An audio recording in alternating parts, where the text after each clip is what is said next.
Last year, the whole Mintex route was covered with snow, but this year the conditions don't suit the Saab Turbo so well. Blomqvist makes a slow start.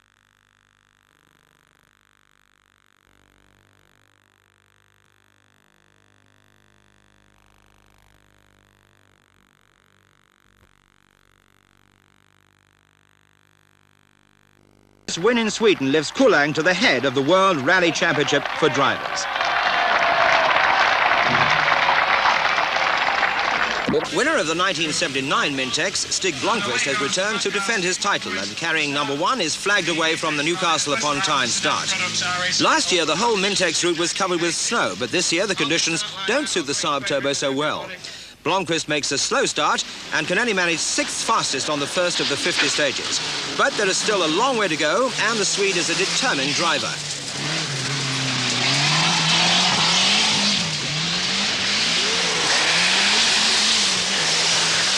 The man favourite to win the event is Hannu Mikkola, who has stayed loyal to Ford despite the absence of an official works team from the rally scene. In the Eton-Yale Escort, he has early problems through the Witten Castle Leisure Centre stage, and ignition failure causes him to lose 1 minute on that section. Another ex-Ford Works driver, Ari Vatanen, has also stayed loyal to the mark, and like his fellow countryman Mikkola, has an Escort, this one in Rothman's livery. Russell Brooks has moved to Talbot for this year and is having his first international drive in the Lotus engine Sunbeam. He gets off to a relatively slow start on the event, but soon speeds up and was lying second when he retired with ignition troubles.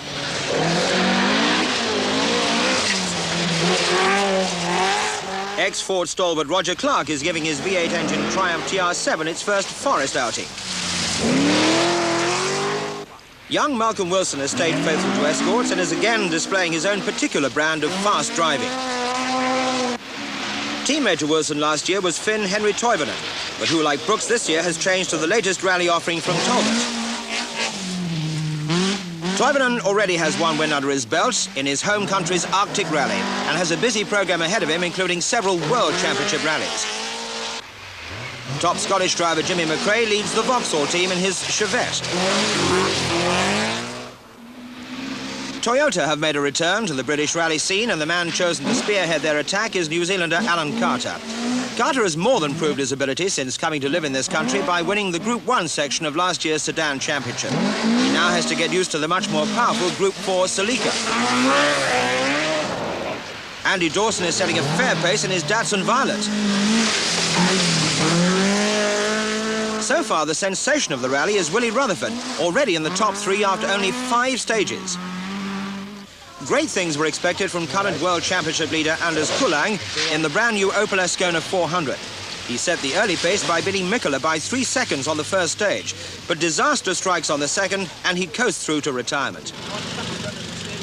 Someone else with early problems is Malcolm Wilson. What's centralising, Malcolm? I think we just knocked the track out on the first stage and we haven't had time to rectify it yet. Is that what caused the headlights to look a bit skew-whiff as well? We hit a big puddle of water and it just took off into the hedge. So it done a bit of a damage, but it's repairable. Did it lose you much time? Just about 20 seconds or so, something like that. How's it been going otherwise? All right, very well. Very wet and slippery, but OK. You managed to make up the 20 seconds? No, not yet. There's a long way to go yet, though. A very hectic night in the wilds of Northumbria and Yorkshire brings the crews to the early morning halt at Scarborough. It's been a hard night. It has been a terrible night, foggy all the way through. You can't see anything. And very muddy also. What's the situation, though? Have you got in front now? I think so. I'm leading a little bit. By how much? A little bit over a minute, I think. Over who? Ari. When the fog came, so I lost the feeling. So I don't know what our position now, but I think so quite far away from the top drivers. But I mean, the fog's been the same for everyone, though. Yes, it is, but we are not using the maps. What do you mean? Well, the English drivers and co-drivers are using some kind of maps where they can read about long straights and things like that, and we are not using that because we don't have experience. Well, it's not been a very pleasant one, especially the last 3 or 4 hours have been very, very foggy, and it's been hard work. The stage has been very soft and wet. When it's like that, some of the drivers apparently co-drivers have been reading off a map and others haven't. Well, what does Jim do for you? Did you? Well, where it's helpful, he tries, but, you know, when it's a strange road, then you really are relying on sometimes very old maps and not to be recommended. I went off the road on stage 11 and we was stuck there for about 40 minutes. There was no idea to try any longer. Well, what made you go off? What happened? I was too fast into a corner and I went sideways and I tried to stop, but I get down in a ditch and we was stuck there. There was nobody there to help push you back on or anything? It came 3 guys and 1 girl about 10 minutes after we went off. And they really tried, so I want to thank them very much. And what about today now? You're going through some familiar country, aren't you, today? Well, we hope so, if we can see it. If the fog doesn't lift, then I don't think we'll see much at all. Clark's prediction about the fog is correct, as it doesn't lift for the tarmac test over Oliver's Mount. The bad visibility is a real hazard. The motorcycle circuit is a regular stage on the Mintex, and despite the dreadful weather conditions, second-place man Vatanen doesn't seem to have eased up at all. With 28 of the 50 stages completed, it's a finish 1-2, with Mikkola being chased by Vatanen. But the star of the rally, Rutherford, is right on their heels.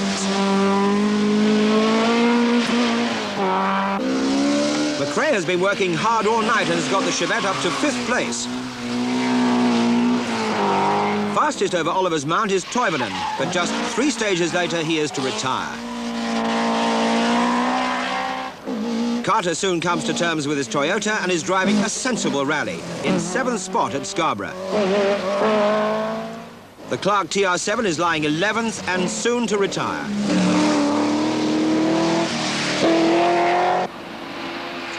Luckily, the fog doesn't persist, and as the cars head towards York, the sun even manages to shine. Mikkola's pace carries on unabated through the classic Yorkshire Forest stages of Bickley, Staindale and Dalby.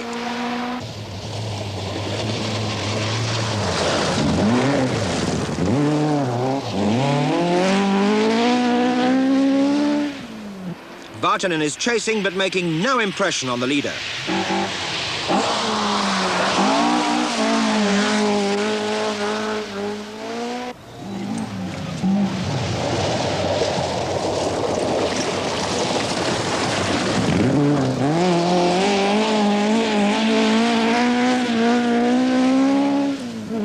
Rutherford's luck is beginning to desert him, and he goes off the road momentarily, letting McRae's Chevette get dangerously close, but he is still determined to fight on to the finish.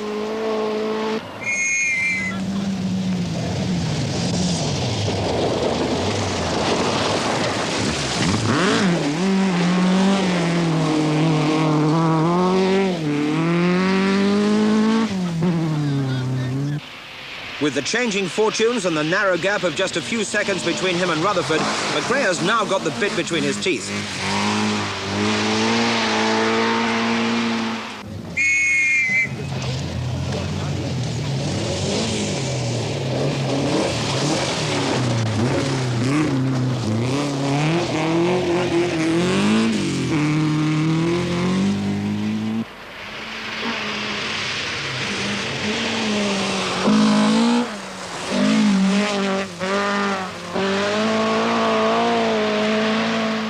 The pressure is beginning to show, and the dents in the formerly immaculate Duckham's Toyota are proof that Carter is becoming perhaps a little overconfident in his driving of the new machine.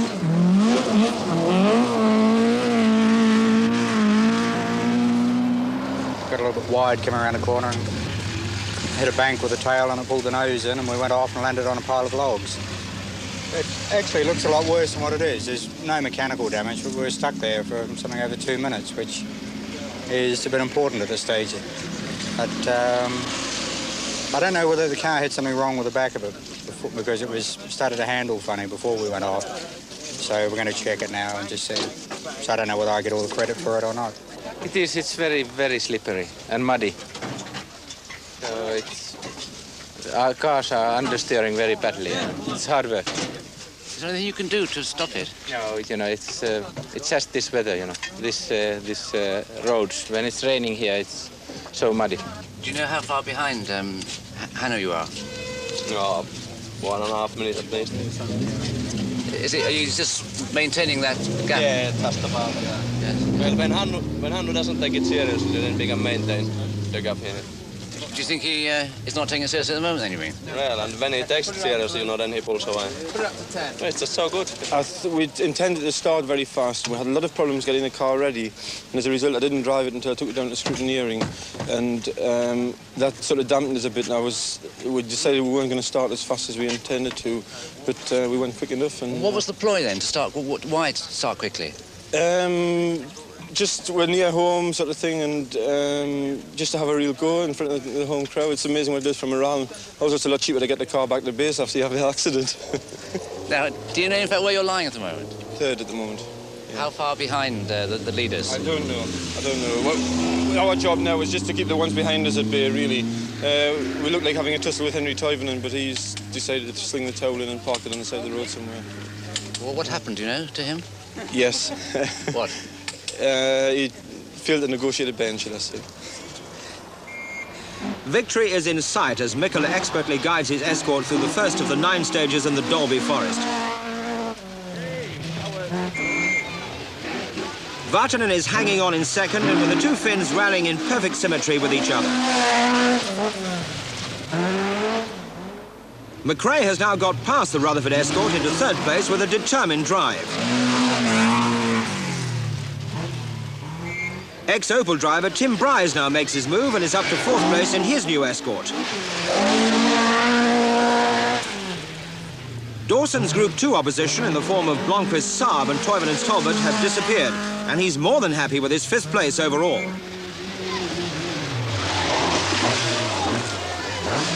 Rutherford still trying, but he's down to 6th. McRae is not the only front-runner in a Chevette as top Lancashire driver George Hill gets his Vauxhall into 7th spot. With just 2 stages to go before York, there is nothing to worry Mikkola. His car has run well, and the 1978 sedan champion is about to open his 1980 score with maximum points.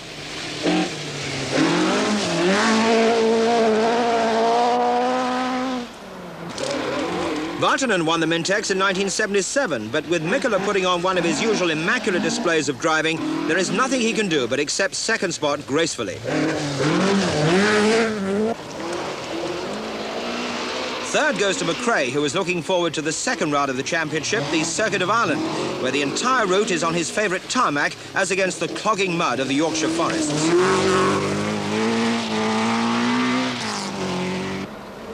Alan Carter has to be happy with 8th place, and he puts down the bumps on his car to experience.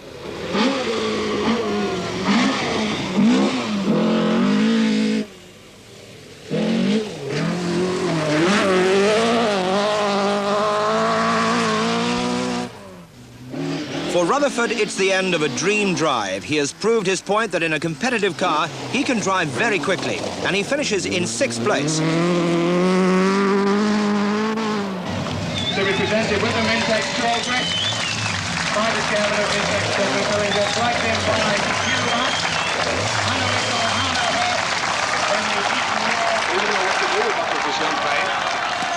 There we go. So, York Racecourse sees the finish of the first round of the 1980 Sedan Championship. The Mintex has been tougher than usual, but Hannu Mikkola has shown his world